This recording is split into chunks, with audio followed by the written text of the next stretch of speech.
식약품안전처가 65세 이상 고령자에게도 아스트라제네카 백신 접종을 허가했다. 식약처는 그러면서 사용은 신중하게 해야 한다. 의사가 접종 대상자 상태 보고 판단하라고 밝힌 효과성, 안전성 면에서 완전히 검증되지 않은 아주 백신 접종에 따른 위험을 사실상 의료진에게 떠민 것이다. 식약처는 10일 오후 브리핑을 열고 이 같은 내용의 최종점검위원회 회의 결과를 공개했다. 이날 김강립 식약처장은 한국 아스트라제네카 코비드19 백신주에 대해 추가 임상시험 결과 등을 제출하는 조건으로 등록 허가를 결정했다고. 식약처 아주 백신 고령자 접종 허가 전격 결정. 아스트라제네카 백신은 특히 65세 이상 인구에 대해서는 임상 자료가 부족하다는 이유로 각국에서 고령자 대상 접종을 하지 않고 있다. 게다가 스위스와 남아프리카 공화국은 모든 인구에 대해 사용을 보류했다. 남아공 보건부는 자국에서 발생한 변이 바이러스에 아주 백신이 효과가 없다고 판단하고 이 백신 접종을 불허한 상태다. 식약처는 이 같은 논란에도 아주 백신 접종을 18세 이상 모든 국민에게 허가한다고 전격 결정한 것이다.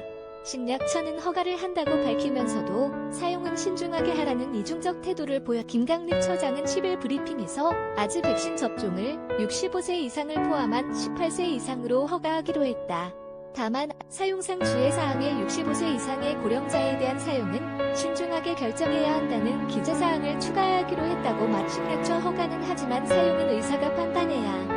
해외한 허가 브리핑에 참석한 한 기자가 약심위가 권고한 주의사항에서 만 65세 이상의 백신 접종 여부는 효과에 대한 자료가 충분하지 않음으로라는 표현이 빠진 이유를 묻자 김강립 처장은 그 내용을 빠뜨린 게 아니고 저희들도 역시 허가사항을 하면서 주의사항의 여러 가지 중에 65세 이상의 백신 접종 시에는 그 유익성에 대한 판단을 신중하게 하도록 하는 내용은 포함을 시켰다며 선뜻 이해하기 힘든 대답을 내놨다. 김강립 처장은 그러면서 최종점검위원회에서도 이와 마찬가지로 18세 이상의 인구에 대해서 접종하는 것으로 허가를 하되 다만 여러 가지 사용상 주의를 하는 내용 중 하나로 아직 충분하게 통계적으로 안전성에는 비록 문제가 없지만 효과성에 있어서는 명확한 통계적인 과학적 근거를 확보하지 못한 부분을 염두에 두고 이 부분에 대한 추가적인 자료가 확인될 때까지는 보다 신중하게 이 부분에 대해서 접종 시 유의하라는 주의사항을 포함시키도록 한 부분이라며 고령자에게 효과 있다는 근거 충분히 확보 못했다. 인정. 다시 말해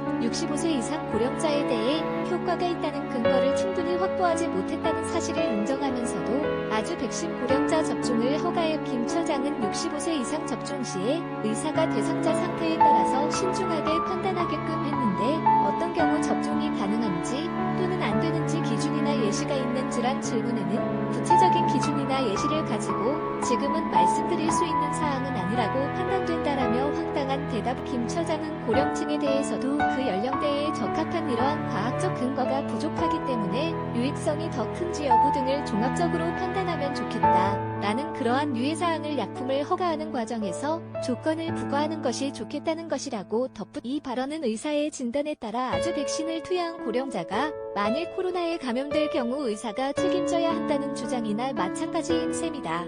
백신 접종에 따른 위험 부담, 의료진에게 떠넘긴 것. 김강립 처장은 이렇게 허가된 의약품을 실제 임상 현장에서 쓰일 때는 의료진의 판단에 따라서 사용 여부를 결정하게 된 허가는 적어도 저희가 의약품을 특정 의약품을 사용하는 데 있어서의 필요 조건이라며 다만 이것이 충분하게 현장에서 사용될지의 여부에 충분 조건을 충족시키는 것은 임상 현장에서 의료진의 판단이 결합될 때 이루어진다고 생각한다고 말했다. 다시 말해 백신 허가는 행정적 절차일 뿐 백신을 실제 사용하는 것은 의료진이라며 접종에 따른 위험 책임을 회피한 셈이다. 식약처는 또 사용에 관한 최종 가이드라인을 질병청에 미뤘다. 김 처장은 이것을 사용할 때에 있어서는 여러 가지의 고려사항들을 충분히 판단해서 임상 현장에서 판단할 것이고 아마 질병청에서도 여러 전문가들의 의견을 이미 듣고 있으며 아마 예방접종위원회의 논의를 통해서 합리적인 적절한 가이드라인이 제시될 수 있을 것으로 기대한다고 말했다. 보도자료 및 기사제보 프레스엔 누대12.co.kr 자유민주 시장경제 파수꾼 누대11 누대12.co.kr 카피라이츠 C 2005 누대11 뉴스 무단전제